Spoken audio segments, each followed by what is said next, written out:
Baruch Hashem, Hashem, voilà, Bezat Hashem. Alors, refoua shlema pour tous les malades. Bezat Hashem. Je vous disais tout à l'heure que les noms que vous me donnez, alors je les mets dans la liste, c'est-à-dire automatiquement, vous voyez qu'ils défilent au début du cours pour faire le cours pour le refoua et aussi l'avdil aussi pour les nishmat. Les noms que vous me donnez, ils sont automatiquement, on les copie dans la liste de manière à ce qu'ils apparaissent avant le cours, quelques minutes avant le cours, vous voyez les noms défiler. Et le nishmat de Simon Batsara, et pour la consolation de ses enfants, Véronique et Valérie, Bezat Hashem.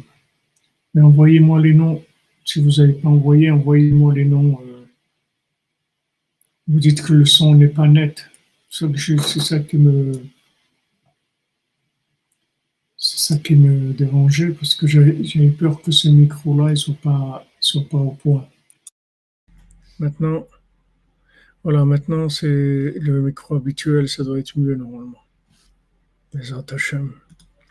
Dites-moi si c'est OK là.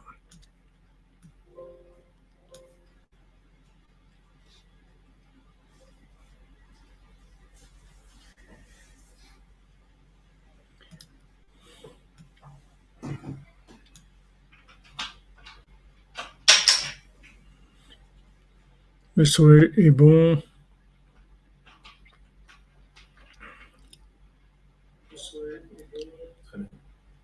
Oui. Alors on commence par les Shmirat Halashon, merci de me le rappeler.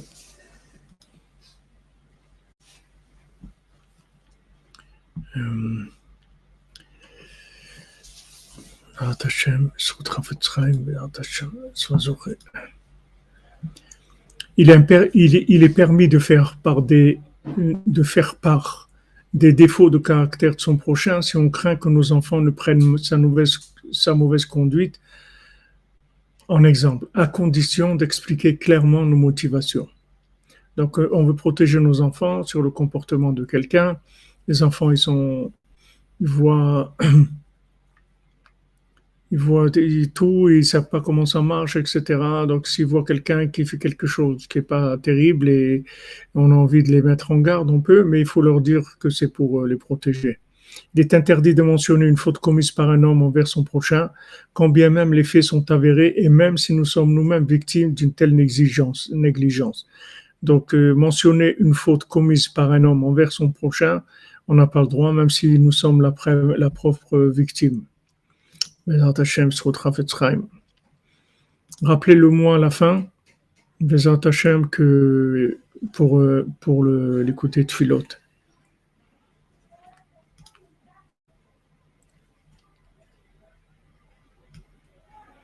Oui, le son est mieux maintenant. C'est-à-dire là, j'ai remis le micro. Je ne sais pas pourquoi il ne fonctionnait pas tout à l'heure, mais là, ça va. Il a repris des forces.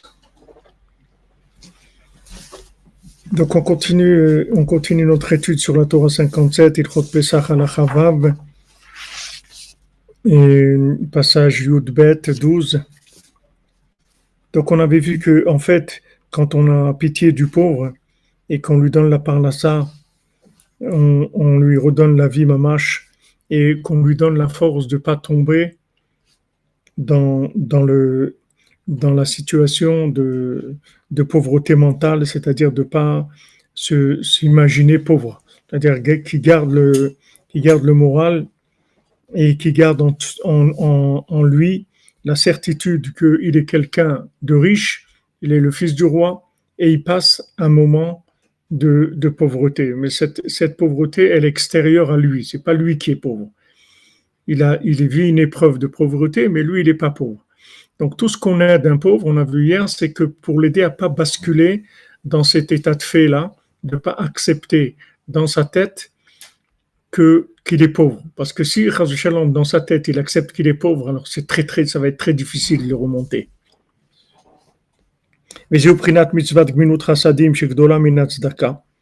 C'est pour ça que Gmilut Hasadim, c'est plus que la Tzedaka. C'est-à-dire faire du chesed, c'est plus que donner de la tzedaka. Faire du chesed, d'aider quelqu'un, d'aller, quelqu'un il a pas, il est malade, il est pas bien, il n'a pas de force, et on va chez lui, on l'aide à faire le ménage, à faire à manger, on va lui faire des courses, on vient le voir, on l'encourage, etc. Gmilut Chasadim, c'est plus que la tzedaka. Ça, c'est écrit dans le Talmud Sota. Qui a l'idée à Gmilut Chasadim chez Malvelo, Machivlo, les ficha. Alors maintenant, quand on lui fait chesed, dans le cas, par exemple, on lui a prêté de l'argent, il y a donné de l'argent et il y a prêté de l'argent. Donner de l'argent, c'est pour combler à des besoins momentanés. C'est-à-dire que si on donne de l'argent à quelqu'un, il va aller s'acheter à manger ou payer son loyer ou autre. Ok, il va s'en sortir momentanément. Mais si maintenant on lui prête de l'argent, alors quand on lui prête, ça s'appelle Gmilut Chasadim, c'est pas tzedaka. Et ça, c'est plus grand que la tzedaka, parce que quand on lui prête de l'argent, il y a une estime par rapport à lui. Quand on lui donne de la tzedaka, ça peut être un don, d'abord, qui est pas tellement fait dans la joie, mais où on a comblé un besoin qu'il a, mais c'est pas quelque chose qui va le remonter à lui personnellement. Ça l'aide à passer le moment, il a faim, il a besoin de quelque chose, ok, il a une facture d'électricité à payer, on l'aide, etc. Et shalom. Mais quand on lui prête, ça veut dire qu'on a confiance en lui, ça veut dire qu'on le considère, ça le relève moralement. Et donc ça, quand on le relève moralement, en fait, on l'empêche de tomber. C'est comme si par exemple, vous dites, il y a quelqu'un qui ne sait pas nager. Maintenant, il est au bord d'une piscine. Alors, il y a, soit maintenant, on l'empêche, on l'aide pour qu'il ne tombe pas dans la piscine, soit quand il est tombé dans la piscine, on lui donne une bouée de sauvetage. Maintenant, si quand il est tombé dans la piscine, on lui donne une bouée de sauvetage, on a fait quelque chose pour essayer de sauver. C'est une situation où on essaye de le sauver. Mais si on l'empêche de tomber dans la piscine, c'est beaucoup mieux. Donc, si quelqu'un, en lui prêtant, on l'a aidé à ne pas tomber dans son esprit, dans une acceptation qu'il est pauvre, ou qu'il a échoué dans son business ou dans la vie, etc., ça, c'est le plus important parce qu'on a préservé sa dignité. Et ça, c'est le top. Préserver la dignité, ça veut dire qu'il reste toujours un fils de roi. Mais quand on lui donne à manger, on ne sait pas exactement quel est le résultat. Ça peut être chez lui, au contraire, il peut se dire, voilà, regarde où j'en suis arrivé, maintenant on est obligé de me donner de quoi manger, etc. Donc, bien que cet acte qu'on a fait, c'est une tzedaka, mais Gmilut Chasadim, faire du bien, et de prêter, notamment de prêter, c'est plus grand que la tzedaka.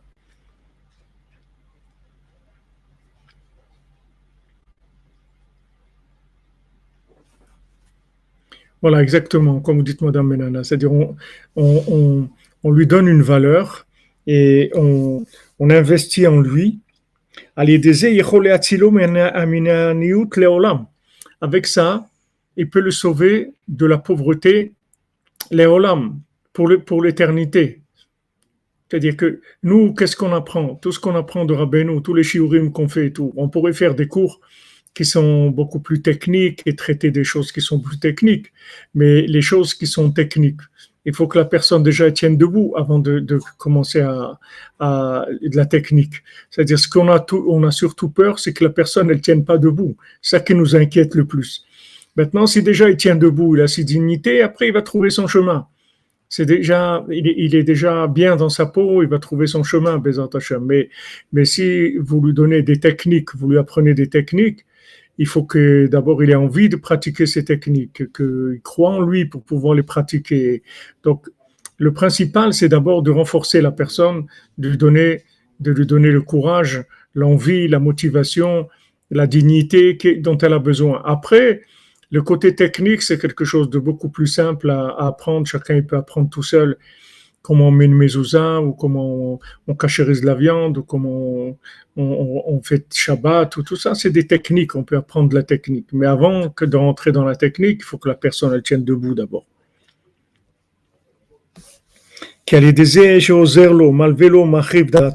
Parce que maintenant, le fait qu'il l'aide, il lui prête, avec ça, il est machriv darato, c'est-à-dire il grandit, il fait grandir son état d'esprit. C'est-à-dire il lui donne de la valeur. Il dit, waouh, quelqu'un il m'a prêté et tout, c'est extraordinaire, c'est Baruch Hashem, c'est bien. Ça lui donne confiance en lui, ça lui donne envie d'entreprendre, de faire quelque chose. Allez, des enichna akaved. Donc, qu'est-ce qu'on obtient avec ça? C'est qu'en fait, on le sauve des mains de Esav. On repousse le foie. C'est-à-dire, le foie, il veut amener du youch dans la personne.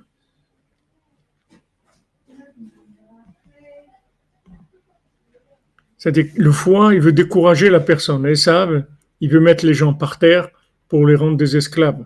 Donc, il est toujours en train de dénigrer les gens, toujours en train de les dévaloriser, etc. Le principal de tout, c'est de valoriser la personne. Après, de faire, c'est rien du tout de faire quand on a de la valeur. Quand on a de la valeur, on peut tout faire dans la vie. Quand on a remonté quelqu'un, on peut tout faire. Rav Israël Kardouner, Rav Shalom, il rapprochait des gens de Rabbeinu, de Ouman et tout. Une fois que la personne il voyait qu'elle était proche, qu'elle faisait de beaux des doutes, qu'elle était engagée, alors il disait voilà, maintenant continue ta route et bonne réussite, etc. Parce qu'une fois que la personne elle est en place, que vous l'avez remise sur pied, après il va déjà trouver son chemin, des hauts, des bas, c'est pas important, mais il va rester dans le chemin, il va rester dans sa tête, il va rester fort. Ça c'est le principal, c'est que moralement la personne ne soit pas atteinte. Ah, tiens debout, Alchimia, l'homme il est fait avec de la boue, tiens debout.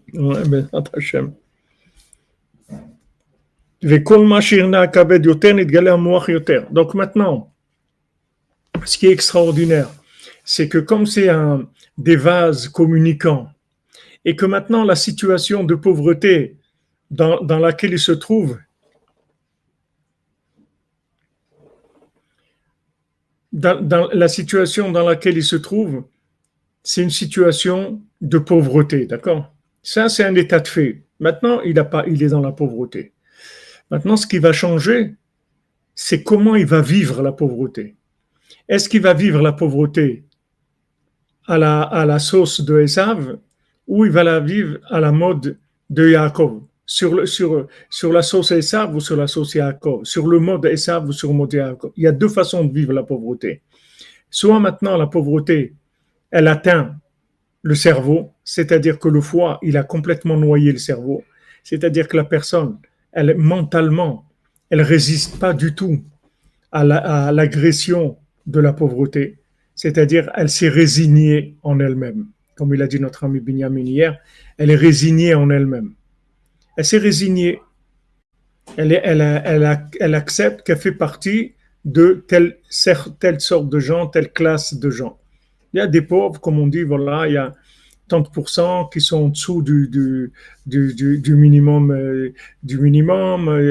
et qui ont des gens qui ont passé le seuil de pauvreté, etc. En Israël, il y a tant de pourcentage, dans tel pays, il y a tant, etc. OK. Il y a deux façons de vivre la chose.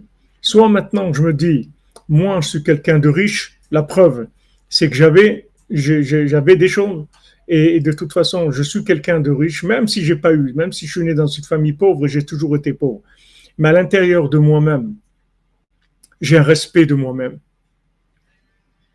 J'ai une dignité. Et cette dignité, elle n'est pas atteinte par l'épreuve que je suis en train de passer. Ça, maintenant, on parle de l'argent, mais traduisez-le-vous dans tout, c'est comme ça.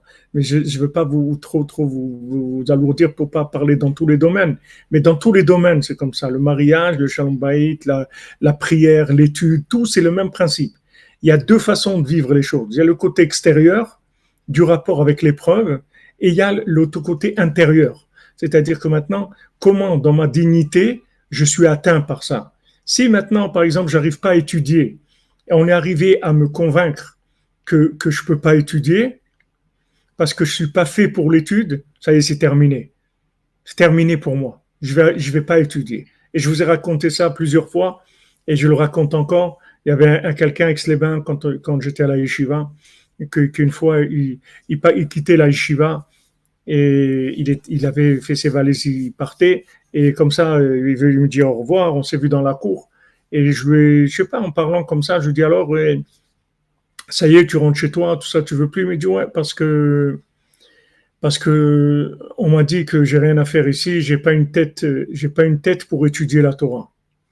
Quand j'ai entendu ça, ça m'a, il y a quelque chose qui a en moi, j'ai dit, c'est pas possible, pas possible, c'est pas, ça c'est de l'hérésie, on n'a pas le droit de dire ça à quelqu'un. Qu'est-ce qui a dit qu'il faut une tête pour étudier la Torah? Qu'est-ce qui a dit que ça, où c'est écrit qu'il faut une tête pour étudier la Torah?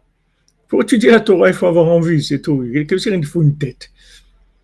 Alors, je l'ai pris de côté, on était des amis. Il y a quelqu'un, après, bon, Hachem, il était Mitkarev à Breslev, c'est un Breslever aujourd'hui, un grand-père qui a bon, Hachem, des dizaines de petits-enfants. Je lui ai dit, regarde, si tu veux, on va étudier ensemble tous les jours, de 9h à 1h, tous les jours. Et je te fais un papier, si tu veux, je te signe, qu'au bout d'un an, tu sauras étudier tous les Sfarim. Voilà, si tu veux me faire confiance, on se lance. Il m'a dit d'accord, d'accord, je te fais confiance. Et on a commencé comme ça, de 9h à 1h, on étudie tous les jours. Du Chumash, de la Mishnah, de la Gemara, de la Halacha, des livres de Rabbeinu, tous les jours, tous les jours, tous les jours, pendant un an. Baruch Hashem, après un an, il était sauvé, il était tranquille. Ça s'appelle Gemilut Chasadim. Ça vous prenez quelqu'un, vous le sauvez parce qu'il a été atteint à l'intérieur, vous voyez. Si maintenant quelqu'un il dit non, cette yeshiva ne me va pas parce que il y a trop de bruit ou je sais pas, les cours ils sont pas, et je vais aller dans une autre yeshiva, pas de problème, laissez-le aller. Mais quand vous voyez que quelqu'un est atteint à l'intérieur, là c'est très dangereux. Là c'est quelqu'un, il est en train de mourir, la personne. Là il faut sauver quelqu'un qui va mourir. Comment on peut dire à quelqu'un tu n'as pas de tête pour étudier la Torah? Comment on peut dire des bêtises pareilles à quelqu'un? Comment on peut tuer quelqu'un en lui disant ça? On n'a pas le droit de dire ça à quelqu'un. Quelqu'un, peut-être, il n'a pas envie d'étudier, ça c'est autre chose. Mais qu'il n'a pas de tête, ça veut dire que c'est quoi? Pour étudier la Torah, d'où on a dit à Matan Torah, Hachem, il n'a jamais dit, il vous faut une tête. Quelle tête il y a besoin? Qu'est-ce qu'il y a besoin? Le seul qui a qu'une tête, c'est le serpent, c'est tout. C'est que le serpent qui a que la tête. Tout le reste, ils ont beaucoup d'autres, toutes les autres créatures, ils ont beaucoup de choses. Il n'y a que le serpent, il a que la tête. Tout le serpent, c'est la tête. La tête à penser, la tête, tout est dans la tête. Tu n'as pas de tête, tu peux rien faire. C'est pas vrai, ça se fabrique une tête. C'est rien du tout à fabriquer une tête. Avec un cœur, on peut fabriquer tout ce qu'on veut dans le monde. Quelqu'un qui a du cœur, du vouloir, du cœur, de l'amour, il peut tout fabriquer. Il peut avoir une tête de génie, il peut fabriquer.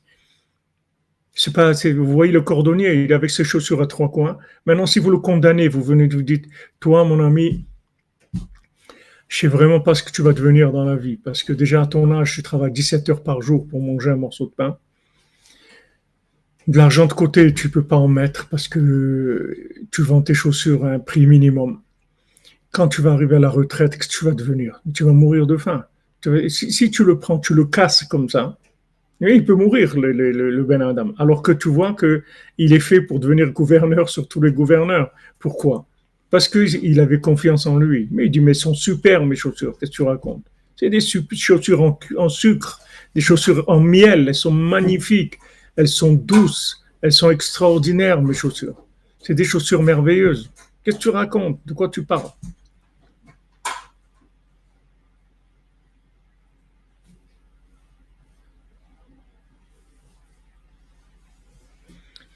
Vous comprenez? C'est ce qui s'appelle Gmilut Chasadim. Il y a Tzedaka, je donne à manger à la personne, ou je donne un peu d'argent, et c'est tout. Mais je ne sais pas du tout à l'intérieur qu'est-ce qui se passe avec lui. Mais quand maintenant je fais Gemilut Chasadim, c'est-à-dire je fais un chesed, je lui prête, là je rentre dans son intimité, dans sa dignité, je le remonte. Je lui redonne confiance en lui, je lui fais croire en lui, et à ce moment-là, quand je lui fais croire en lui, ça y est. Donc, en fait, en fait, ce qui est extraordinaire, c'est merveilleux ce qu'il explique ici, c'est une merveille. C'est des choses comme ça, il y a nulle part au monde on va vous expliquer ça. Si c'est pas Rabbeinu, Rabbi Nathan, qui est-ce qui va t'expliquer ça dans le monde? Que en fait, c'est des vases communicants. Le foie et l'esprit, c'est des vases communicants. Que maintenant, si tu prends l'énergie du foie, ça va à l'esprit automatiquement. Si maintenant tu empêches le foie de rentrer, de passer la barrière, comme dans les inondations, il y a des digues, des trucs qui empêchent l'eau de monter. Si tu crées une digue qui empêche l'eau de rentrer, si tu empêches le foie d'attaquer l'esprit, c'est pas une protection que tu as fait, c'est que tu as fait monter l'esprit automatiquement. C'est que l'énergie du foie, elle passe dans l'esprit. Si jamais tu empêches le foie de se manifester, c'est pas que tu l'as tenu à carreau, il fait rien, il te laisse tranquille. C'est pas ça. C'est que du moment où lui, il se branche pas sur la batterie, l'énergie qu'il y a dans la batterie, elle vient dans ton esprit. C'est-à-dire que la batterie, il n'y en a qu'une seule. Donc si tu le laisses à lui, il te prend toute l'énergie. Maintenant, chaque point d'énergie que tu lui enlèves, tu renforces ton esprit. Pourquoi Rabbeinu, il a hurlé, il a crié « Enshomio shvaolam klal » ne vous découragez pas. Parce que quand maintenant tu te décourages, Chas Shalom, tu donnes de la force au foie. Le foie, il te domine. Et c'est une catastrophe. Parce que ton esprit s'atrophie, il diminue. Et il n'a plus de force pour lutter. Tandis que maintenant, si la personne, elle s'encourage, même si c'est pas vrai, ça n'a pas besoin d'être vrai. Ça n'a pas besoin d'être vrai. Même si tu t'encourages avec des paroles qui sont pas vraies pour toi, c'est pas grave. Le principal, c'est de sortir de l'emprise du foie. Parce que si tu sors de l'emprise du foie, tu as alimenté ton esprit. Et une fois que tu as alimenté ton esprit, après, ça y est. Comme l'histoire que Rabbeinu l'a racontée.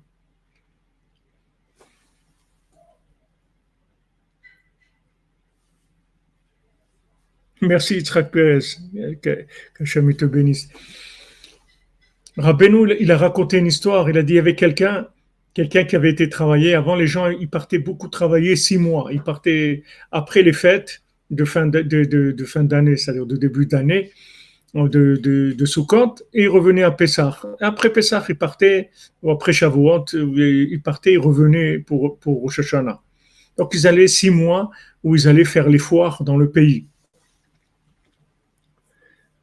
Foi Shlema de Yitzhak Ben Fegar, Shlema à tous, alimentation de l'esprit. Amen, Yitzhak. Azak Ubaouk, mon ami, Foi Shlema. Donc, il y a un chassid comme ça, il est parti travailler, faire les foires. Il avait son petit stock de trucs qu'il vendait. Il faisait les foires du pays. Après, il gagnait, il rentrait à la maison pour les fêtes. C'était comme ça le CDR. Maintenant, il passe dans une forêt en revenant à la maison et il se fait attaquer par quelqu'un. Il se fait attaquer par un bandit. Ok, le bandit il attaque et tout, qu'est-ce qu'il va faire? Le bandit il est armé, lui il a un bâton, c'est tout, il peut rien faire, qu'est-ce qu'il va faire? Donc il attaque, il lui prend tout ce qu'il a. Alors lui il était comme ça, il dit c'est terrible, il pleurait, tout ça, il était pas bien, il était terrible. Alors le bandit lui dit, il dit qu'est-ce qu'il y a? Alors il lui dit regarde. Est-ce que tu peux me rendre service? Ok, tu m'as volé, je peux rien faire, tu m'as volé. Mais est-ce que tu peux me rendre service? D'accord, tu m'as volé, rends-moi un service. Maintenant, ma femme, elle va jamais croire que j'ai été travailler si je ramène pas de l'argent à la maison. Elle va croire que j'ai été faire la fête et que je me moque d'elle. Et maintenant, je rentre à la maison, ben il y a pas de parnassa. Il fallait amener la parnassa pour 6 mois. C'est pas un petit peu pour tenir un jour ou deux. Il fallait 6 mois de paye. Laisser à la femme 6 mois pour les enfants, pour la maison. Donc il a dit, regarde, je te demande un service, tu m'as volé, voilà, j'ai mon chapeau, tu vas tirer des balles dans mon chapeau.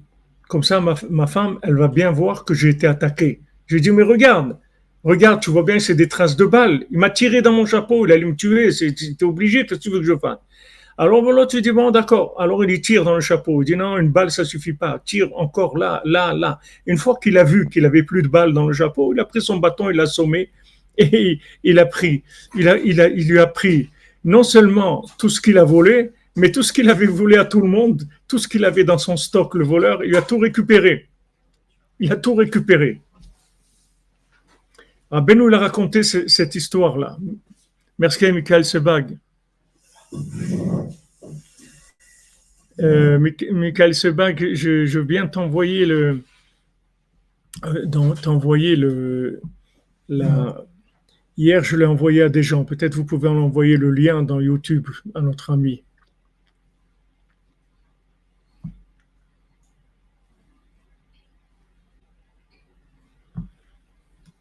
Si vous ne trouvez pas, je lui enverrai. Vous comprenez? C'est-à-dire que maintenant, pourquoi il a gagné, en fait? Pourquoi il a gagné, ce pauvre? Parce que dans sa tête, il est resté fort. Il lui a dit, voilà, tire des balles sur le chapeau, tire, tire. Et après, il a assommé, il a tout pris, il lui a tout pris. Tout ce qu'il avait, tout ce qu'il a volé à tout le monde, il lui a tout récupéré.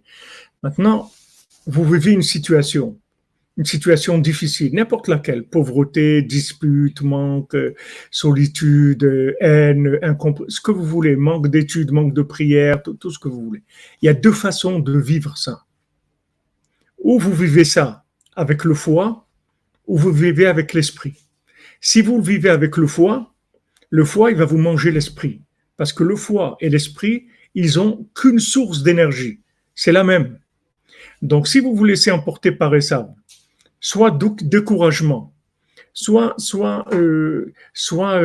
comme il a dit hier Benjamin, résignation. Je suis résigné.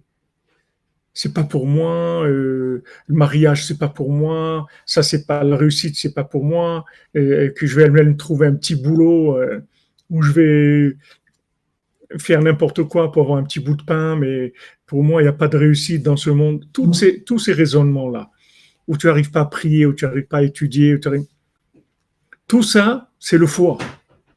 Si tu rentres là-dedans, en fait, tu es en train de détruire ton esprit. Et après, tu peux plus, chas shalom, sortir. Tu n'as plus la force de sortir. Maintenant, la même chose, tu peux la vivre complètement différemment. Non seulement tu la vis différemment, c'est-à-dire que non seulement ça va pas te faire de mal, mais tu vas sortir grandir de ça. Juste la manière dont tu vas vivre ça. Quand tu vas dire, moi, je suis pas pauvre, moi, je suis un riche, je suis un fils de roi qui passe une période difficile. D'accord?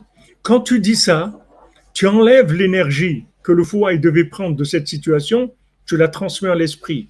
Tu as gagné déjà. Tu as déjà gagné. C'est ce que Rabbeinu l'a dit, j'ai gagné, je vais gagner. C'est-à-dire Rabbeinu, il a gagné, c'est-à-dire qu'il a déjà enlevé la force du foie. C'est fini. Rabbeinu l'a dit, les avérotes que vous ferez, ça sera sans les pieds, c'est les mains. Je vais vous enlever le goût de la faute. Vous aurez plus de goût quand vous allez avoir la faute. Vous allez faire des fautes, Chas v'Shalom. Vous aurez plus de goût. Donc vous allez être dégoûté de faire des fautes. Donc il a déjà réparé ça. Maintenant, on attend juste que le transfert se fasse à l'esprit, que l'esprit prenne de la force et qu'il puisse dominer. Alors les gens, ils sont découragés parce que ils vivent les situations avec le foie. Ne vis pas avec les foies. Ne rentre pas le foie du tout dedans. Ne rentre pas le foie. Ne dis pas, ouais, ça marche pas. C'est pas que ça marche pas. Tout marche très bien. C'est une épreuve, c'est tout. Mais ça marche très bien. Il n'y a aucun problème. En français, on dit avoir les foies, c'est-à-dire avoir peur. Avoir quoi? Avoir les foies. Les foies. Ça veut dire avoir peur. Ah, avoir les foies, c'est avoir peur. Avec un, déjà, ça nous suffit. Je ne connais pas des foies.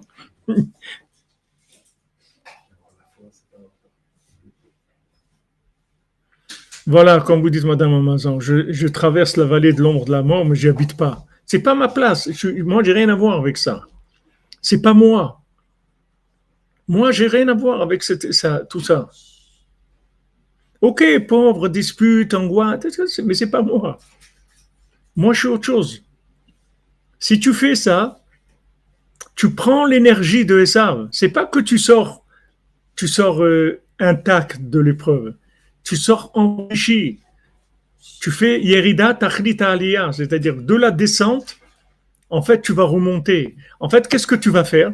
Tu vas aller récupérer chez Esav les énergies qu'il a prises. Parce que tu ne le laisses pas t'atteindre dans ta dignité, dans ton intimité. Tu restes à l'intérieur, tu restes fort. Tu dis non, moi je suis bien, moi, Baruch Hashem, j'ai aucun problème, j'ai toujours voulu faire le bien, moi je veux toujours servir Hashem et tout. Et ça, c'est une épreuve que je place momentanément. Mais c'est pas moi. L'épreuve, c'est une épreuve qui vient de l'extérieur, mais c'est pas moi. Quand tu fais ça, tu récupères l'énergie de Esav. Donc tu sors gagnant. Voilà, cette explication-là, ça n'existe pas dans le monde. Ça, c'est totalement messianique. C'est lui qui comprend de quoi il est en train de parler ici, Rabbi Nathan. Il a le Mashiach dans sa main. Il n'y a plus personne qui peut rien lui faire. C'est fini. C'est fini. Il peut passer par n'importe quoi. Comme elle dit à Naël, elle dit on est rentré dans la chambre à gaz avec mes enfants. Il faisait froid, il faisait très froid. On avait très très froid. Je tenais mes enfants dans les bras. On est rentré dans la chambre à gaz en chantant Adon Olam. On a gagné. Ah, la situation, chambre à gaz, ok, comment elle a vécu ça? Elle a chanté Adon Olam. Elle dit, au-dessus de tout ça, c'est toi, Hachem, qui décide. C'est toi le maître. C'est toi qui décides tout. Quand elle a fait ça, elle a gagné. Les nazis, ils ont perdu. C'est comme ça qu'ils ont perdu. Parce qu'il y a des gens qui ne sont pas laissés atteindre. Eux, ils voulaient atteindre le moral des gens. Quand il y a des gens qui sont découragés et qui ne voulaient plus manger, et tout, les gens ils disent, tu dois manger. Parce que chaque bouchée de pain que tu manges dans les camps, c'est comme ça qu'on va gagner. C'est comme ça qu'on va les gagner. Parce qu'en fait, si Esav, il n'arrive pas à te décourager, il a perdu. Parce que lui, tout ton stratagème, il est faux. Parce qu'Esav, il n'a pas d'esprit. Il a que du foie. Il n'a pas d'esprit du tout. Donc maintenant, si tu arrives à tenir que le foie, c'est-à-dire tout l'émotionnel qui vient de Esav, il n'atteint pas ton esprit, tu as gagné déjà. C'est fini. Parce que lui, il n'a pas d'esprit. Il n'a aucun esprit du tout. Tu vois que la seule chose qu'il peut faire, c'est casser le moral des gens, c'est tout. Il ne peut rien faire. Donc en fait, il attaque la culpabilité. La culpabilité ou toutes sortes de choses. Ouais, tu peux appeler ça en général la culpabilité. Le contre-coup de ce qui arrive. Voilà, c'est l'interprétation de ce qui arrive. La façon de vivre ce qui arrive. Donc c'est là où tu as besoin du Meshon Efraïlar. Tu as besoin de ça. Tu as besoin du Meshon Efraïlar parce que, c'est-à-dire, tu as besoin d'avoir une joie délirante. Qu'est-ce que c'est une joie délirante? C'est ça une joie délirante. C'est pas que tu vas commencer à faire des trucs dans la rue, tu vas commencer à faire le fou, à te rouler par terre dans la rue. C'est pas ça que tu vas faire. La joie délirante, c'est quoi? C'est que cette joie-là, elle est délirante parce qu'elle n'a pas lieu d'être d'après la logique de Esav. D'après la logique de Esav, tu es un loser, tu es un perdant. Et d'après Reb Loser, d'après la Torah, tu es un gagnant, tu n'es pas un perdant. La Torah, elle te dit, danse mon ami, tu n'as pas perdu, tu es un roi. Le roi, il dit à son fils, n'oublie jamais que tu es un roi. N'oublie jamais ça. Ah, j'ai pas de jambes, j'ai pas de trucs. Et ça, il m'a mis des croche-pieds. Ok, qui te met des croche-pieds autant qu'il veut. Toi, tu es un roi. Ne lâche jamais ça. Si tu lâches pas ça, c'est pas que uniquement tu vas t'en sortir, c'est que tu vas récupérer tous les biens spoliés. Tout le bien spolié du monde, tu vas le récupérer. C'est là où elle est la vraie guerre. C'est dans l'interprétation de la situation. Et quand quelqu'un va te dire, ouais, mais qu'est-ce que tu fais? Tu n'as pas de parnassa, tu n'as même pas un métier, tu n'es pas marié, tu n'es pas un truc, tu n'as pas ça, tu n'as pas ça. Il faut que tu rigoles. Il faut que tu rigoles. Tu dis, qu'est-ce que tu veux dire? J'ai pas ça. Mais regarde ce que j'ai. Au Hachem, j'ai ça, je fais des choses extraordinaires. Et ça, c'est des situations qui sont momentanées. Mais pour Hachem, j'ai de quoi manger, j'ai ça, je peux étudier, je sais lire, je fais Tikkun HaKlali, je vais à Ouman des fois. Tout. Mais pour Hachem, je fais des choses extraordinaires. Tu essayes de développer un maximum la confiance en toi, c'est-à-dire de donner de la force à ton esprit. À ce moment-là, je vous le répète, c'est pas uniquement que je crée une protection par rapport à Esav, c'est que je prends de Esav. Parce que le foie et l'esprit s'alimentent de la même origine. Ils ont la même énergie. L'énergie de base, c'est la même. Donc maintenant, je prends de Esav tout ce qu'il m'a volé, tout ce qu'il a volé au monde. Et je peux m'enrichir énormément comme ça. M'enrichir énormément, ça veut dire que je peux avoir une force mentale extraordinaire. Je peux arriver à une force d'esprit où je peux entreprendre des choses, je peux oser, je peux prier, je peux étudier, je peux comprendre la Torah, je peux comprendre les tzadikim, je peux comprendre Hachem, je peux comprendre le monde, je peux comprendre des choses extraordinaires parce que j'ai une force mentale. Mais tout est dans la façon de vivre la chose. Et lui, il va essayer d'atteindre le moral, tout le temps. Pourquoi tu touches le moral? Il y a un problème technique. Ok, quelqu'un il est venu, il a crevé un pneu, d'accord? Il va arriver en retard, il va à la station-service, on va lui changer la route. Ok, alors qu'est-ce qu'il y a? Il va commencer à pleurer parce qu'il va commencer à se mépriser lui-même. Qu'est-ce que c'est? C'est quoi? Tu as crevé un pneu, truc. Qu'est-ce que ça veut dire? C'est moi qui ai crevé un pneu. C'est arrivé une situation, voilà, ok, j'ai crevé un pneu, c'est tout. Qu'est-ce que tu veux que je fasse?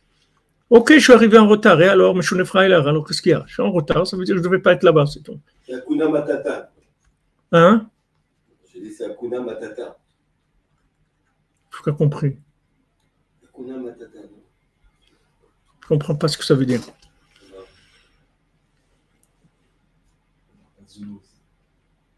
Bon, t'as compris?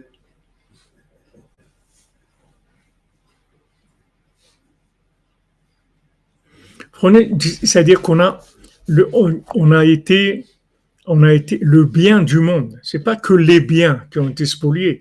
Le bien du monde, il a été spolié depuis la naissance de Esav. Le bien du monde, il a été spolié en fait depuis le serpent. Le bien, il a été spolié, d'accord. Maintenant, on a tout, de la richesse mentale, de la richesse matérielle.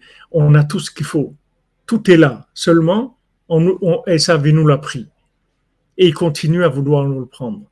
Donc tout ce qu'il fait dans le monde, et les virus, et les masques, et les vaccins, et les trucs, et tout ce qu'il peut faire, il a un seul but, c'est d'attaquer le moral, c'est tout. Parce que tant qu'il laisse le moral bas, lui, il est haut. Si tu montes le moral, débrouille-toi. Mais Shune Freiler, ça veut dire débrouille-toi, fais le fou, saute, fais n'importe quoi. Mais le moral, il faut qu'il reste haut. Il ne faut pas que tu perdes ton moral, c'est tout. Ce qui compte, c'est le moral des troupes, c'est tout. S'il y a le moral, la guerre, elle est gagnée. Ce n'est pas que la bataille, c'est la guerre qui est gagnée. Tout dépend du moral. Les gens ils disent, ouais, le moral des troupes et tout, c'est pour avoir la force de se battre et tout. Ils voient ça extérieurement. Mais comment il t'explique Rabbi Nathan, et je vous le répète, il n'y a personne au monde qui sait des secrets comme ça. Personne. C'est des révélations de secrets d'après la venue du Mashiach. Ça. Que maintenant, en fait, quand tu tiens bon dans ta tête, tu récupères ton bien spolié et celui de tout le monde. Comme c'est écrit, Rabbeinu, le tzaddik, une fois qu'il a récupéré ce qu'il a perdu, il récupère tout ce que les autres ils ont perdu. Il crée une immense association d'objets trouvés et il récupère tout le bien de tout le monde. Après, il peut te rendre le bien, tout ton bien. Tout le bien que tu as, il te le rend. Quand tu viens chez lui, tu t'approches de lui, il te rend tout le bien que tu as. Donc, la seule chose à faire attention, c'est son moral. C'est tout. Si tu gardes le moral, tu gardes la santé, tu gardes la parnassa, tu gardes le mariage, tu as tout. Si tu gardes, parce qu'avec ta tête, tu peux tout avoir. Si ton esprit reste fort, clair et confiant, tu as tout. Tu as tout. Et ne crois pas que c'est une guerre face à face. C'est pas une guerre face à face. C'est qu'on tire tous les deux les énergies du même endroit. Donc, du moment où je résiste, je me laisse pas aller, non seulement je m'en sors, je tiens, mais chaque seconde, je récupère. C'est pour ça que Rabbi Nathan il dit, tu sais pourquoi tel tzaddik, c'était un tzaddik, tu sais pourquoi Rabbi Shimon Bar Yochai, il était Rabbi Shimon Bar Yochai? Comment il est devenu Rabbi Shimon Bar Yochai? Avec ça. Et se renforcer, c'est tout. Tu sais pourquoi le Baal Shem Tov, il était le Baal Shem Tov? Parce qu'il se renforçait, c'est tout. Et tu sais pourquoi moi je suis Rabbi Nathan? Parce que je me renforce, c'est tout. Je ne peux pas toucher sa tête. La tête à Rabbi Nathan, ils n'ont jamais pu la toucher. Jamais pu atteindre sa tête. Et du moment où ils n'ont pas atteint sa tête, il a tout récupéré. Et quand comme on voit dans la paracha, l'échelle, Rabbi Nathan, il est arrivé de cette échelle-là quand il s'est rapproché de Rabbeinu, avant de se rapprocher de Rabbeinu. Vous voyez qu'il essayait de monter une échelle, il tombait. Alors, il y avait un jeune homme qui lui disait, allez, vas-y, tu vas y arriver, allez, vas-y. Il essayait. Après, quand il a rencontré Rabbeinu pour la première fois, Rabbeinu lui dit, on se connaît, on s'est déjà vu.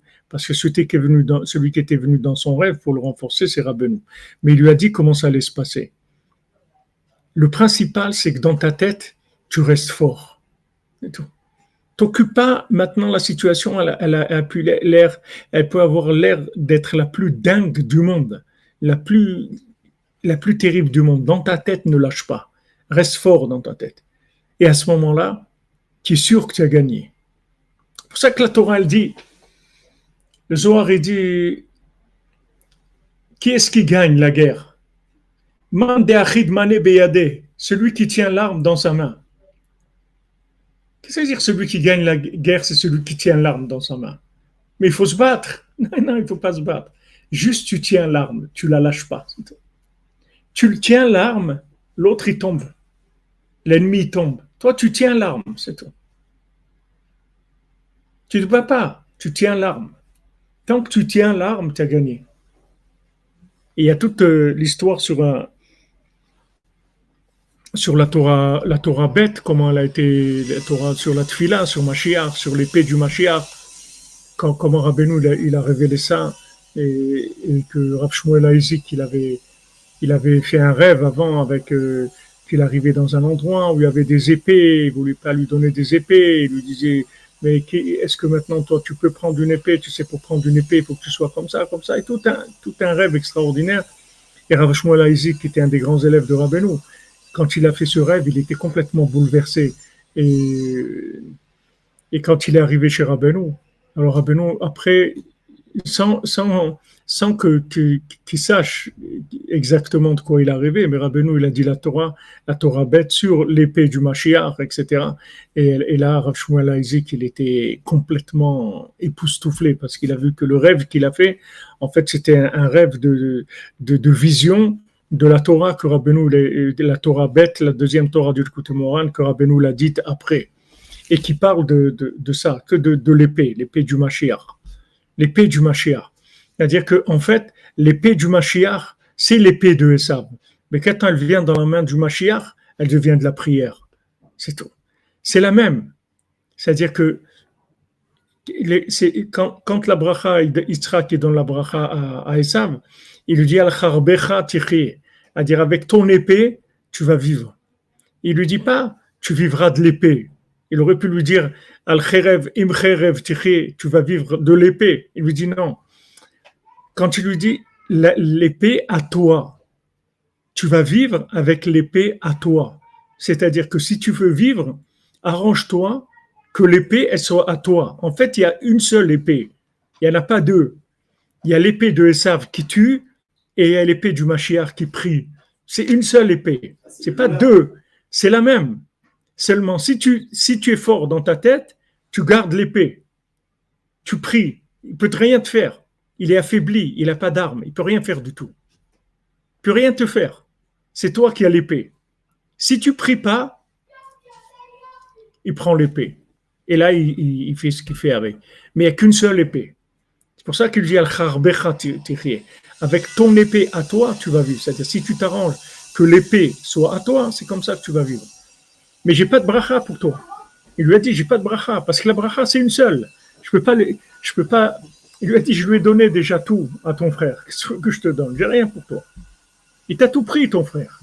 Il t'a pris droit d'aînesse, il a pris les bénédictions, il a pris les bénédictions spirituelles, matérielles, il a tout pris. Et là, il a éclaté ça de rage. Il a dit, mais quoi? Tu m'as rien laissé à moi. Il voulait tuer même son père. C'est pas un qui Yaakov. Il voulait tuer Yitzhak aussi. Ça. C'est par un qui Yaakov qui voulait tuer. Il était dans une rage terrible. Il a dit, il n'y a rien pour toi. Il n'y a rien. Mais c'est pas qu'il y a eu comme un coup d'embrouille et que Yaakov il lui a pris quelque chose. Yaakov, il n'a rien pris du tout. C'est à Yaakov. Ça appartient à Yaakov. Seulement, si Yaakov ne travaille pas, alors Esav, il prend pour lui. Mais Esav, il a droit à rien. Il est obligé de passer par Yaakov. Il n'a droit à rien en direct. Il a le droit à tout en tant que Éved de Yaakov, en tant que fils de servante de Yaakov. Et à ce moment-là, il a le droit à tout. En tant que fils de servante, il a le droit à tout son statut et tout ce qu'il doit avoir. Mais s'il veut être fils de roi, il a droit à rien. Parce que toutes les bénédictions elles appartiennent à Yaakov. Et il a reconnu. Quand il s'est battu avec l'ange de Esav, il a reconnu les bénédictions. Il a dit les bénédictions, elles sont à toi. Le droit d'aînesse, il est à toi et les bénédictions à toi. Rodalo à la brachot, il a dit c'est à toi.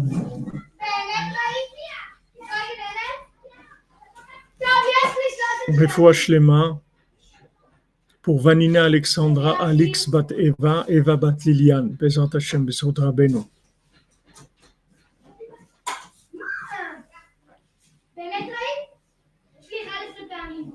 Ah, c'est sûr, Isidora, ce que vous racontez, tellement de gens ils passent des épreuves comme ça terribles. Voilà, il gémit un gémissement terrible. Exactement.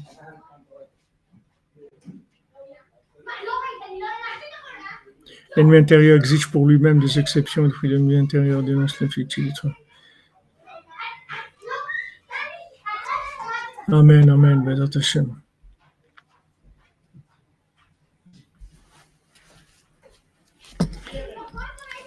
Si maintenant ce qu'il nous dit ici, Bezat Hashem, on le prend, on prie, il faut prier sur ça, qu'on a le mérite d'intégrer ça, c'est fini.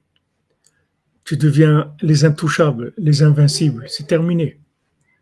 Plus personne ne peut rien te faire, non seulement plus personne ne peut rien te faire, mais après toi, tu deviens un danger pour Esav.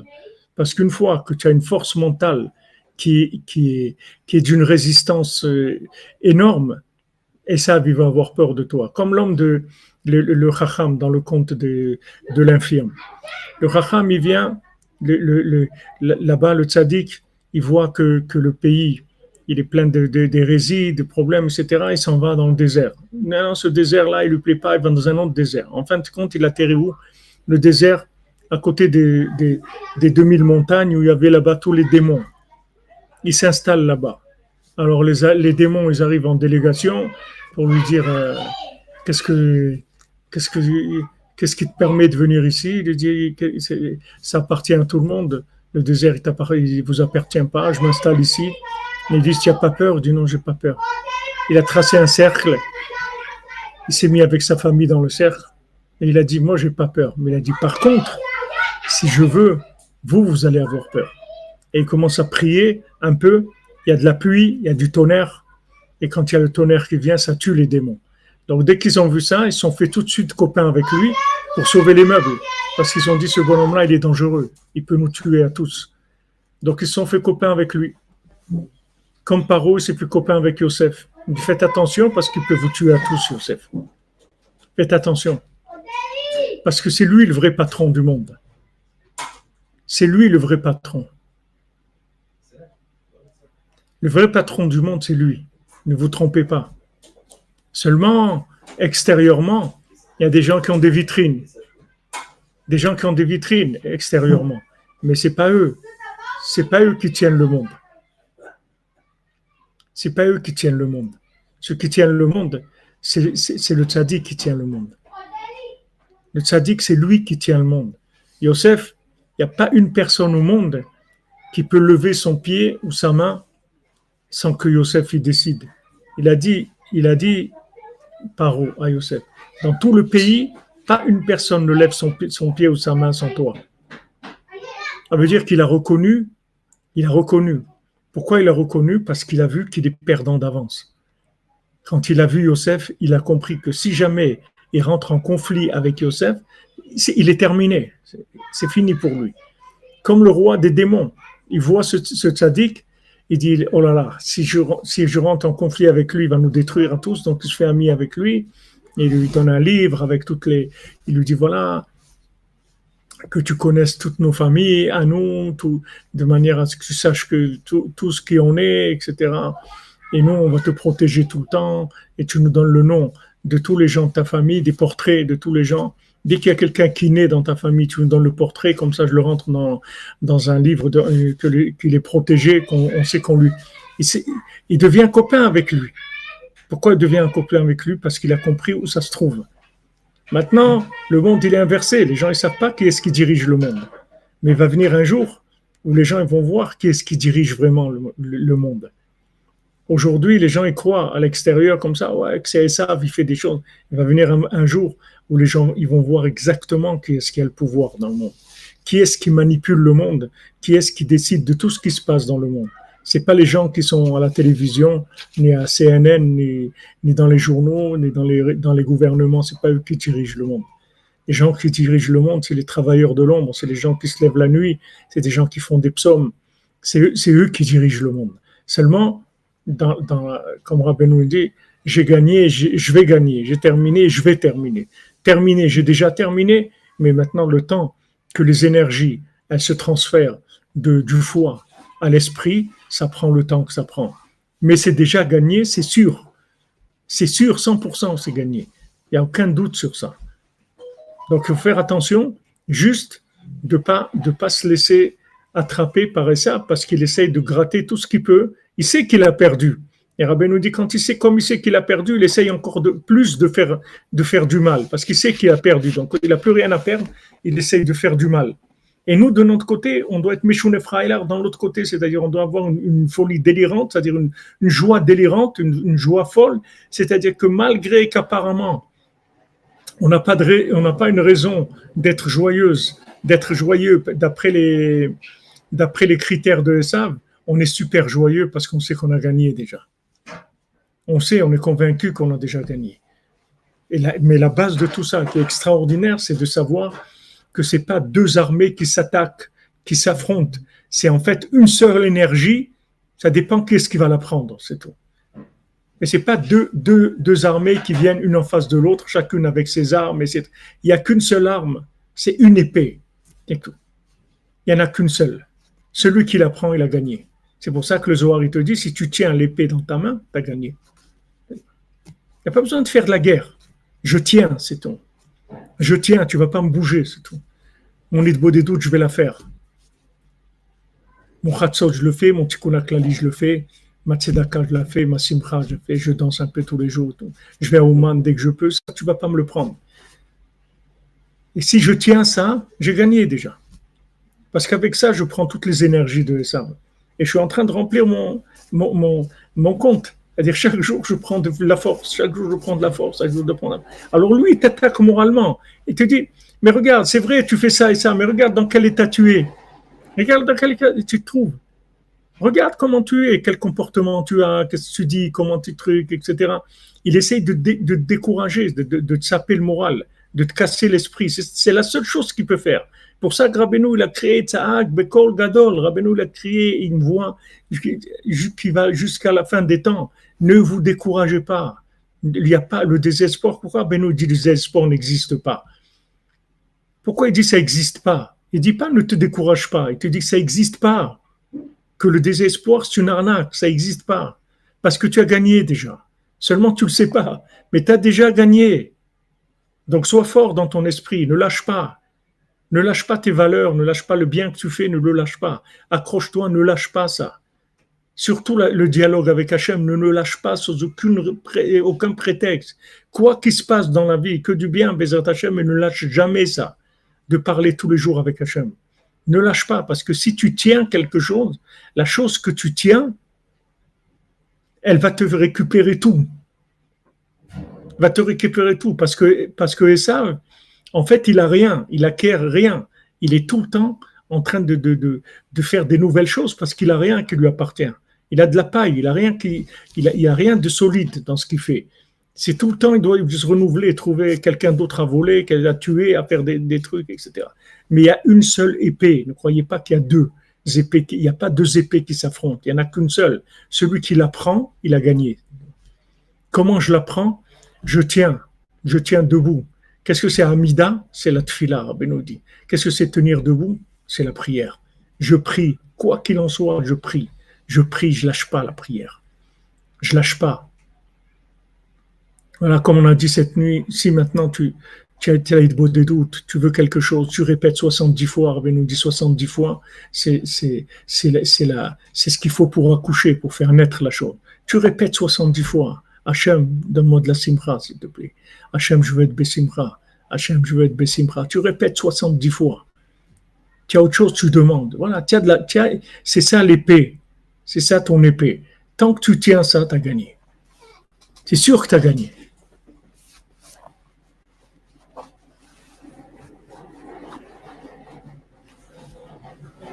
Shalom, notre cher berger corse. J'espère que tout va bien pour toi, mon ami. Par le fait que maintenant, il l'aide, il lui prête, et avec ça, il élargit son esprit. Et ça va repousser le foie. Donc, plus le foie il recule, plus l'esprit grandit. Donc maintenant, l'esprit a grandi, donc le foie il recule, puisque maintenant, ça y est. Maintenant, ça s'appelle Sechel Anikne, c'est des acquis. C'est plus c'est de l'acquis maintenant, ça y est.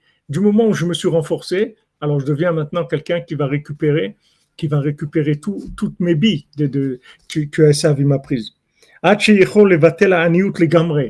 qu'il peut complètement annuler la pauvreté. Donc vous avez la clé pour annuler la pauvreté, que ce soit pauvreté mentale, pauvreté matérielle, pauvreté émotionnelle, tout ce que tu veux, toutes les pauvretés du monde. Voilà la solution, comment arriver à réussir à récupérer tout, à devenir fort, en partant de rien. Tu pars de rien, tu n'as besoin de rien, tu as besoin juste de commencer à construire ton esprit, c'est tout, à donner de l'énergie dans ton esprit. D'être sûr, d'être convaincu que tu vas gagner, ça va marcher. Avec ça, tu récupères tout de Esav. Il dit, chaque point que tu te renforces, ça compte double. C'est-à-dire, tu te renforces et tu as avancé d'1 millimètre. En fait, tu n'as pas avancé d'1 millimètre. Tu as avancé de 2 millimètres. Tu as avancé le millimètre que tu as avancé et le millimètre de Esav qui te prenait parce que tu étais derrière, tu lui prends aussi. Donc, tu as avancé 2 millimètres. Maintenant que tu as vu ces 2 millimètres, maintenant c'est qui tout double. Maintenant, on va doubler. Maintenant, on travaille sur 2 millimètres. J'avance de 2 millimètres et je prends les 2 millimètres de Esav. J'ai 4. Et ça y est, comme ça, j'avance. Et après, j'arrive à un moment où après, il n'y a plus de chiffres. Après, ça y est, on est lancé sur quelque chose d'exponentiel, d'extraordinaire. Voilà ce que Rabbi nous dit, ce que Rabbi Nathan nous a écrit. Qu'est-ce qu'on aurait été dans ce monde si on n'a pas ça? Qu'est-ce qu'on aurait été dans ce monde si on ne savait pas des choses comme ça? Regarde, une fois que tu sais ça, regarde comment tout est ouvert devant toi. Tout est ouvert. Combien il faut y croire quand tu es jeune, quand tu peux faire tellement de choses dans ta jeunesse. Si tu prends avec toi ces clés-là, tu peux arriver à des niveaux extraordinaires. Mais à n'importe quel âge où on commence, on avance. Mais quelqu'un qui est jeune, qui a 16, 17 ans, 18 ans, il apprend ces principes-là, mais ça devient un géant, le moment. Il devient un géant. Elle devient géant parce que il va récupérer. Tu peux récupérer sans limite, même ce qui t'appartient pas, tout ce qu'il a pris Esav. Tu vas là-bas, comme dans le conte là-bas de l'infirme, quand il va récupérer l'infirme, ce qu'il lui a volé, il récupère tout ce qu'il a volé, le chef des bandits. C'est pas ce qu'il lui a volé à lui, tout ce qu'il a volé, il lui prend tout, absolument tout. Donc tu peux t'enrichir avec tellement de trésors abandonnés. Il y a tellement de trésors abandonnés que les gens, ils ont abandonné des vies, des vies où ils pouvaient avoir une réussite extraordinaire, ils les ont abandonnées. Tout ça, c'est à récupérer. Et tout ça, avec ton esprit, ton renforcement, tu peux le récupérer. Et tout, c'est tu dis, c'est tout. Mais fais ce que tu veux, mais il faut que tu sois joyeux. Il faut que tu sois sûr de toi, que Bezat Hashem, tout va bien se passer, tu vas réussir, tout va être extraordinaire. Ne lâche pas du tout. Ne lâche pas. Juste tu tiens. Tant que tu tiens l'épée, Esav, il ne peut rien faire. Il ne peut rien faire du tout. Rien que tu tiens l'épée, c'est tout. Rabbeinu te garantit, chaque jour que tu fais une des doutes, cette journée, elle est complètement réparée. Peu importe ce qui s'est passé dans la journée, elle est bien. Pourquoi? Parce que tu as tenu l'épée. Comment tu vois quelqu'un qui est un gagnant en perdant? Tu repères s'il a l'épée dans la main. Tu vois qu'il prie, tu vois qu'il fait de bodédo, tu vois qu'il fait des psaumes, tu vois qu'il fait tikkun haklali. Ok, il a gagné. Il a gagné, c'est lui le gagnant. Ouais, mais on voit comme il est, tout ça, il a l'air. Ok, ne regarde pas l'air. Ne regarde pas l'air. Il y a l'air et la chanson, ne regarde pas l'air. Ne regarde pas l'air. De quoi il a l'air? Tu verras un jour. Quand il va trouver sa place comme le fils du roi, quand il va remettre les choses à sa place et il va être à sa place, tu verras la grandeur de cette personne-là. Comme Rabbeinu l'a dit, notre grandeur et notre splendeur, c'est que quand Mashiach il va venir, qu'on va la voir. Là, ils vont voir les gens. Quoi, toi, tu étais dans la cordonnerie, toi, tu faisais ça, toi. Ouais, mais comment nous, on n'en savait pas que ça existait, on ne savait pas que ça existait. Tu ne savais pas, tu ne savais pas. Okay. Mais nous, on a profité des révélations de Rabbi Nathan. C'est des révélations, ça, très fort, très, très, très fort. C'est très, très fort. Rabbi Nathan, il a dit qu'il a des paroles qui enlèvent le libre arbitre complètement. Si quelqu'un il les entend, ça lui enlève le libre arbitre complètement. Ça, c'est des paroles qui sont extrêmement puissantes. Celui qui sait ça, ça y est, il sait comment vivre. Il faut juste qu'il prenne note, qu'il fasse bien rentrer dans son cœur, qu'il s'entraîne pour garder cette conscience-là et de pratiquer tous les jours ça. Il a gagné, il a garanti. Rabbi nous dit, voilà, tu tiens, tu fais de baudet tous les jours, tu as gagné. Tu as gagné. C'est fini. Garde l'épée dans ta main, c'est tout. On ne te demande pas de faire des trucs incroyables. Hein? Garde l'épée dans ta main. Si tu gardes l'épée, tu as gagné. Parce que juste tu tiens l'épée, tout le temps que tu la tiens, et ça, non seulement il ne fait rien, mais tu es en train de récupérer tout le bien spolié. Rien que tu tiens l'épée. Tiens bon, c'est tout. Ne lâche pas. Maintenant, même si le film, c'est un film d'horreur ou un western ou un truc, ce que tu veux, c'est pas ça qu'il faut regarder. Il faut l'épée, la tenir. Tu tiens dans la prière, tu tiens dans les psaumes, tu tiens dans la joie, tu tiens, tu lâches pas. Don't give up. Hein? Non, je dis don't give up. Voilà, don't give up, comme tu dis.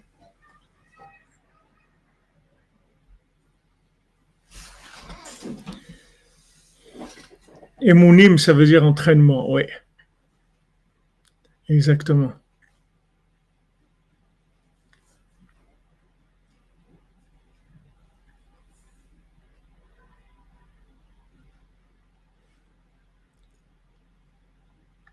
Voilà, ne pas se fier aux apparences. Il y a des gens qui sont très, très forts. Très, très forts. Ils ne savent pas combien ils sont forts. Ashrenu Aon, Ashrenu. Voilà les amis, écoutez Tfilot, Shalom Benita, Baruch Hashem, tu es là, tu nous rappelles des bonnes choses. Rabbi Nathan, il nous dit, voilà, tu fais écouter Tfilot tous les jours, tu es garanti qu'après 120 ans, tu vas aller au paradis. Qu'est-ce que tu veux de plus? C'est Rabbi Nathan, il est responsable.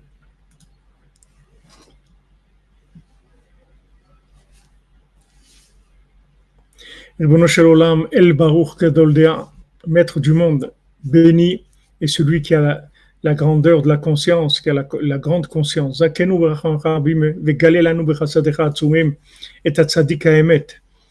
Donne-nous par miséricorde, ta grande miséricorde, révèle-nous dans ta bonté extraordinaire le tzaddik véritable, Shu Baal Da'at Agadol, qui est celui qui a le grand Baal Da'at, celui qui a la conscience. Zakenu limtsoto, aide-nous de le trouver, ou litkarev elav behemet, et se rapprocher de lui behemet. Lishmoa Torah mipi vakadosh, d'entendre la Torah de sa bouche sainte, ve'achem al Israël, ashakashela imtso zivugam, et pitié de Dieu à Israël et ceux qui sont dans la difficulté de trouver leur conjoint, et particulièrement tous ceux de la cordonnerie qui ont besoin de se marier, Bezant Hashem, tous les gens qui sont les chercheurs de vérité, parce qu'il a mis des parenthèses pour dire les noms, Vazor lahem, Voshia lahem, et aide-les, délivre-les rapidement, Shizku kolechad vechad limtso zivugo, que chacun il mérite de trouver son zivug amiti véritable. Hagunlo, celui qui est bien pour lui, Minashamaim, qui soit le bon du ciel, choisi par le ciel, Chish Kalmaera, le plus rapidement possible, Blishum Ikouf, sans aucun empêchement, ou Blishum Tsar Visurim, sans peine et sans difficulté, klal, du tout. Kien Itanu Adma, parce qu'on ne sait pas du tout. Shum Etzav et Tarbula, Ech Levakesh Azivug, le Kolechat. Comment demander le zivug à chacun?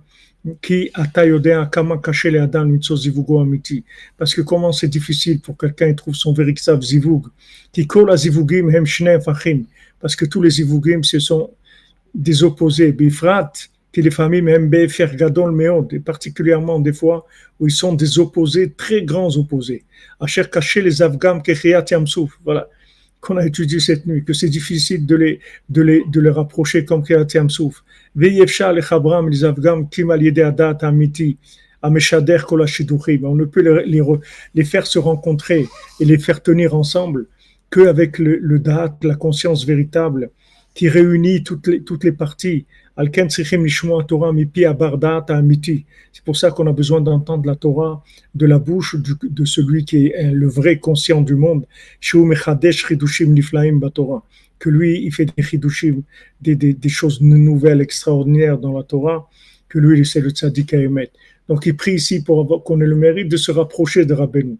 Et à savoir que c'est Rabbeinu, ce qu'on sait, et se rapprocher déjà de ce qu'on sait.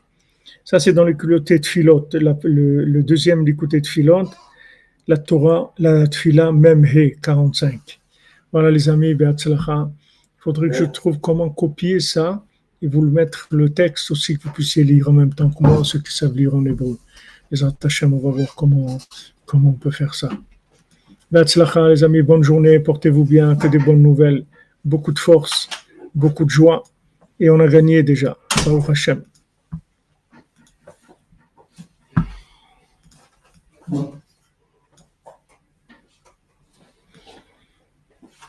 David Elbaz, c'est pas facile, mon ami. Parce que c'est grand, c'est pour ça que c'est pas facile.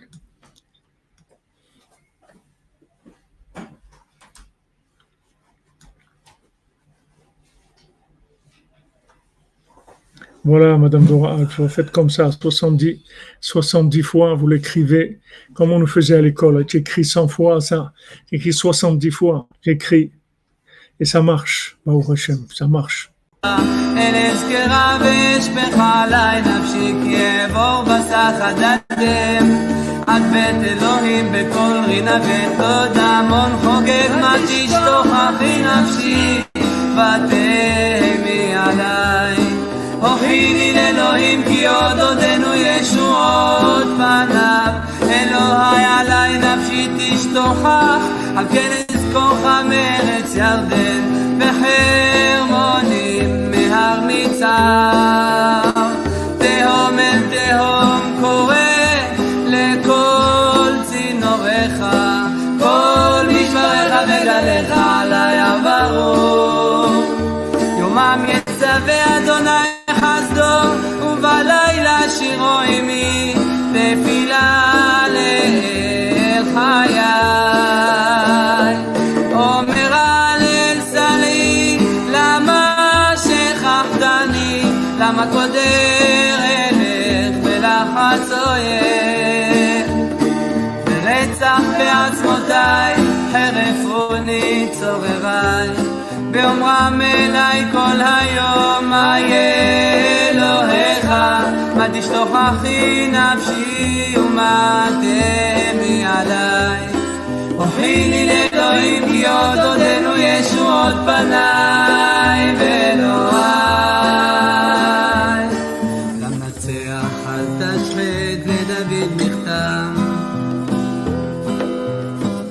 לשלוח שאול וישמרו את הבית עמיתו הצילני מאויביי אלוהי ממתקוממי תסגבני הצילני מפועל יבן מאנשי דמים מושעני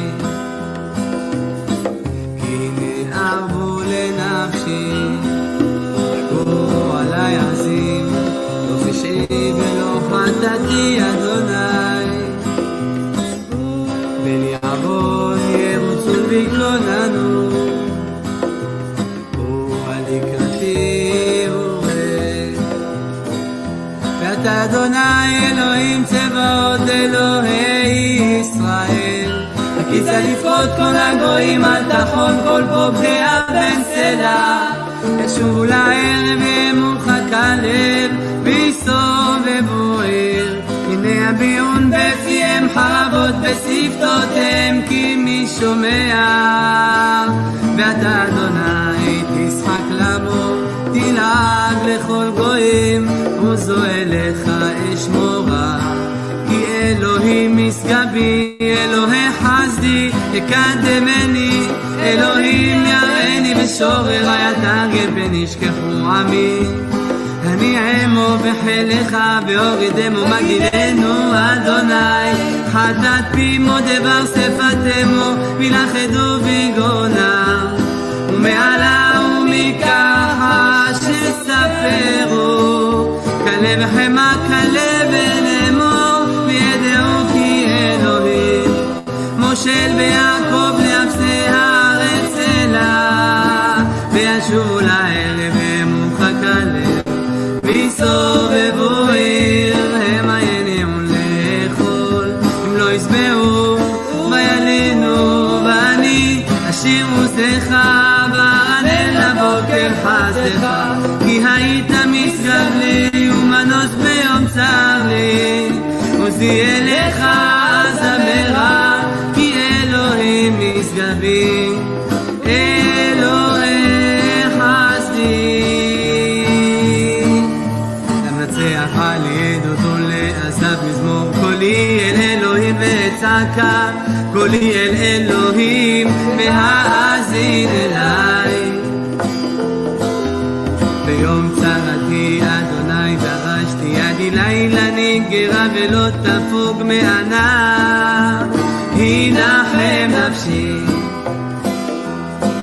תזכרה אלוהים ואהמה יעשיך ותתעטף וכיסלה.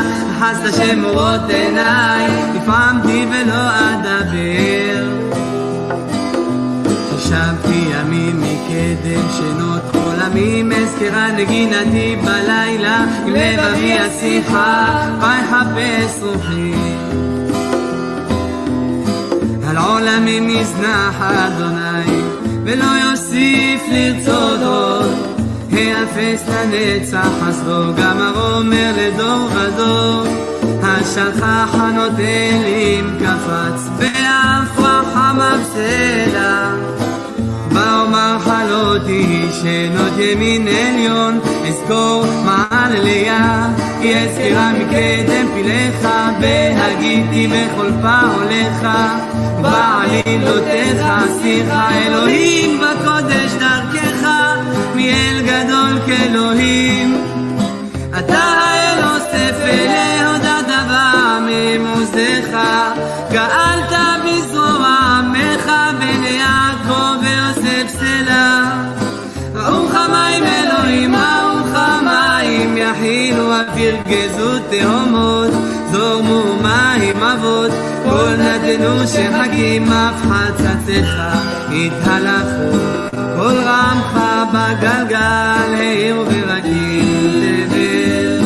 רגזה ותירש הארץ בים דרכך ושבילך במים רבים ועקבותיך לא נודעו. וחידך צאן עמך ביד משה ואהרון. תפילה למשה איש האלוהים. אדוני מעון אתה היית לנו בדור ודור. בטרם הרים יולדו ותחולל ארץ ותבל. ומעולם עד עולם אתה אל. תשב אנוש עד דקה ותאמר שובו בני אדם. כי 1000 שנים בעיניך כיום אתמול כי יעבור. והשמורה בלילה זרמתם שינה יהיו. בבוקר כחציר יחלוף בבוקר יציץ וחלף לערב ומולל ויבש. כי חלינו באפיך ובחמתך נבהלו. שאתה עוונותינו לנגדך לאומנו למור פניך. כי ככל ימינו פנו בעברתך, כילינו שננו כמו הגה, ימי שנותינו בהם 70 שנה, ואם בגבורות שמונים שנה, ברובם עמל ואבן, כי גז נשבן נעופה, מי יודע עוז אפיך, ובחירתך עברתך, למנות ימינו כנודע ונביא לבב חוכמה, שוב אדוני עד מתי, וינחם על עבדיך, סבנו בבוקר חסדך, ורננה ונשמחה בכל ימינו, שמחנו כי מודין איתנו, שנות ראינו אראה לעבדיך פועליך, והדחל ביניהם, והנועם אדוני אלוהינו עלינו. מעשה ידינו כוננה עלינו, מעשה ידינו כוננהו.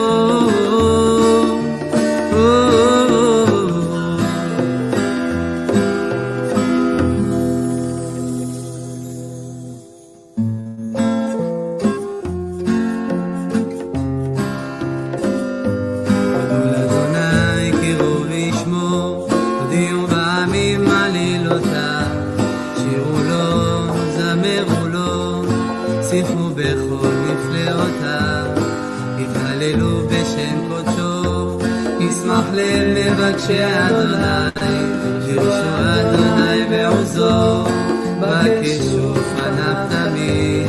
זכרו נפלאותיו אשר עשה, מופתיו ומשפטי פיו, זרע אברהם עבדו, בני יעקב בחיריו. הוא אדוני אלוהינו, בכל הארץ משפטיו, זכר לעולם בריתו, דבר ציווה לאלף דור. אשר כרת את אברהם ושבועתו ליצחק, ויעמידיה ליעקב לחוק, לישראל ברית עולם, ומולך אתן את ארץ כנען, חבל נחלתכם, בהיותם מתי מספר, כמעט וגרים בה, ויתהלכו מגוי אל גוי, מממלכה אל עם אחר, לא הניח אדם לעושקם, ויוכח עליהם מלכים. אל תיגעו במשיחי, ולנביאי אל תראו, ויקרא על הארץ כל מטה לחם שבר, שלח לפניהם איש, לעבד נמכר יוסף, היינו בקבל